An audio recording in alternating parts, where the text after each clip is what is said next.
What is up, guys? Garrett Crawford coming at you again with another deck tech for EDH Commander from Noble Rabbit Gaming. Today we are going over Narset, the Enlightened Master. Alright, and on the showcase today is probably one of my favorite Commander builds I have seen in a long time. A friend of mine built this. I have played renditions of this deck before, and this one I think is just ingenious. It's super good. I am enjoying playing it a lot in our play groups. And yeah, so I give full credit to James for this deck. He's the one who built it. He owns it. This is his deck. And I'm just going to showcase it for him. So yeah, we're going to start off with Narset, the Enlightened Master. It's a 3/2 first strike with hexproof. Also, whenever she attacks, exile the top 4 cards of your library until the end of your turn. You may cast non-creature cards exiled with Narset without paying their mana costs. So, very powerful card. Let me show you how we get her online. So, we actually only play one creature in the deck, and that's Silent Arbiter. We want to make the combat phases very linear. We want to make it to where it's just Narset attacking, and only one monster is able to block. And that's what Silent Arbiter does for us. It makes it to where only one creature can attack per combat, and it can make it to where only one creature may block per combat. So very good card in that sense. Really kind of simplifies the board state. Next up we have our instances and spells. They're pretty standard as far as I feel as Narset goes. We have a bunch of sifting spells like Preordained to help us dig through our deck, Faithless Looting, Brainstorm.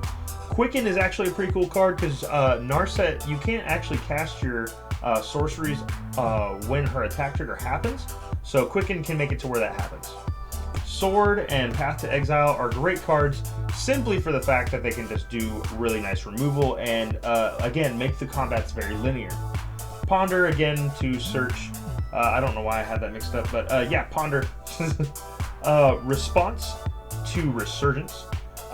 Resurgence can be an additional combat, and Response can just be a really good source of removal.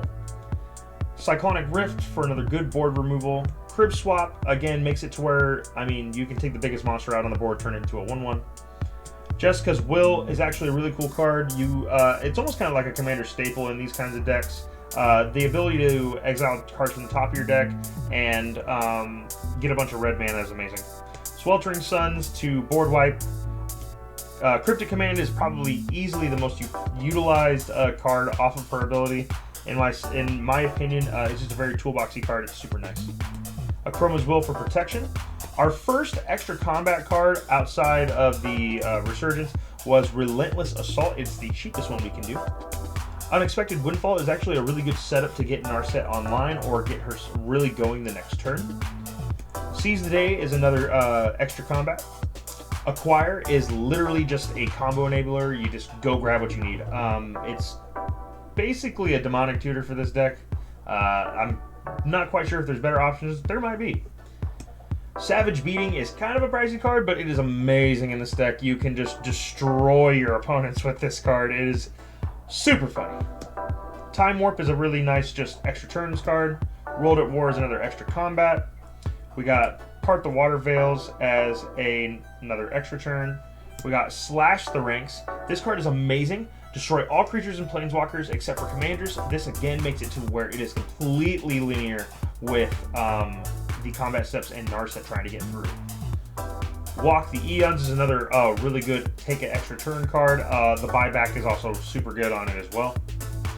Inundate, I think is how you pronounce that. Return all non-land creatures or non-blue creatures. So again, this is super nice for Narset. Karn's Temporal Sundering for an extra turn. Temporal Mastery for an extra turn. Blatant Thievery is stupid funny to hit off of Narset. You just take a bunch of your opponent's good creatures, simplify the board state, take an extra combat, swing in with everybody, end the game. Temporal Cascade is a way to basically shuffle your hand and graveyard into your library, and then each player draws them. It's just a really nice reset. Brass's Bounty creates a ton of treasure tokens. Beacons of Tomorrow is an extra turn, and the Time Stretch is 2 extra turns. So that's it for our instants and sorceries. Let's get on to the artifacts. Okay, so first up, we're going to get all of our essential mana rocks out. So we got Soul Ring, Boros Signet, Ozoria Signet, Arcane Signet, Thought Vessel, Ragaring Crystal, Pristine Talisman, Commander Sphere, Gilded Lotus, all for your extra mana. This is just really nice on your main phase 2 to set up for your next combat if you're going into that. As far as utility artifacts, we have Brainstone. This actually is a really good like soft next turn play to do. We have Explorer's Scope, and then we have Sensei's Divining Top. This is the only proxy he has in the deck, so I think we need to work on getting him one of these. But yeah, this card is essential for this deck. It can literally set up what cards you want to hit off of Narset. You can actually take cards from your hand, I'm pretty sure, and put it back. So yeah, it's super good, super good. Then we have Swiftfoot Boots. We have Battlebone. Sword of the Animist is really good because each combat you're getting another land essentially with Narset. Lightning Greaves, Hasted Shroud, Whisper Silk Cloak, make him unblockable. Staff of Domination. You can just, dude, it has so much utility. Like, you can untap it, you can gain life, you can tap a creature, you can untap a creature, you can draw a card. Like, it's really nice for this type of deck when you have extra mana floating around because Narset's casting all your spells for free. And then Mirari is just a really good copy enabler for instances, and can really just make things go out of hand with the extra turns. So then we're going to get on to the enchantments. Alright, and for our enchantments, we have Eldrazi Conscription as our first one. This card is dumb. You literally just make Narset a +10/+10 trample and Annihilator 2. I mean, what else you gotta say? Gift of Immortality is literally immortality for Narset. Timely Warp. You may cast this spell as though it had flash if it targets a commander, and then which is really good on the stack because it can make Narset indestructible and make her live. Excuse me. Shielded by Faith. Give her indestructible, and then whenever a creature enters the battlefield, you may attach it to it. So that's never going to happen, but yeah, another indestructible piece. True Conviction, Lifelink, and Double Strike is insane with her. You can just end the game alone with that in commander damage. Oblivion Ring is good removal. Cast Out's great removal. Aqueous Form makes us unblockable, so yeah, that's a really good piece as well. Leyline of Anticipation turns the entire deck into flash and literally just unleashes the cap for this deck. So if you hit this on your main phase 2 and you're going into another like combat phase on after that, you're in for a treat because you're going to cast a bunch of things on the stack of her ability triggering. So it's going to be nice. Steel of the Godhead, sorry. Wow, can't read. But yeah, lifelink +1/+1, and then unblockable as well. So very key there. Vigilance on Narset is actually really nice because there's sometimes early on where you're kind of needing her to block as well. Gratituitous Violence, I probably butchered that. But yeah, deal extra damage. I like that. And then, you know, Fiery Emancipation just deals extra damage. And if you have, where did it go?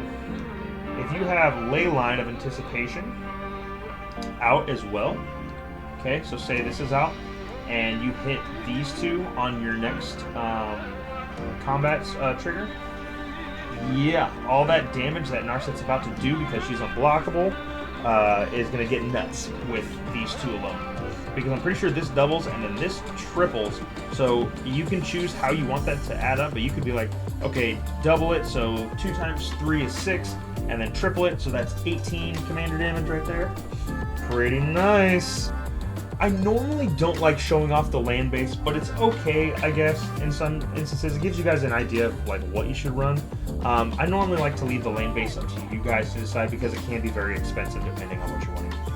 So let's see what we got here. We got Sea of Clouds, we got Glacial Fortress, Flooded Strand, Temple of Enlightenment, Irrigated Farmlands.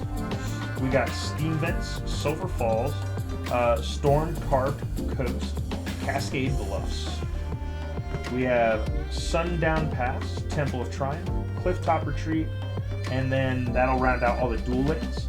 We then have Command Tower, Ash Barrens, and Reliquary Tower. This is actually really good because you can actually draw a bunch of cards. And then we have a bunch of cycle lands, 2 of each in each color. This is kind of just good to just keep the deck floating, keep it alive essentially. And then we just play a bunch of basics, 4, 5, 4. And that is the deck tech for Narset Enlightened Master, ladies and gentlemen.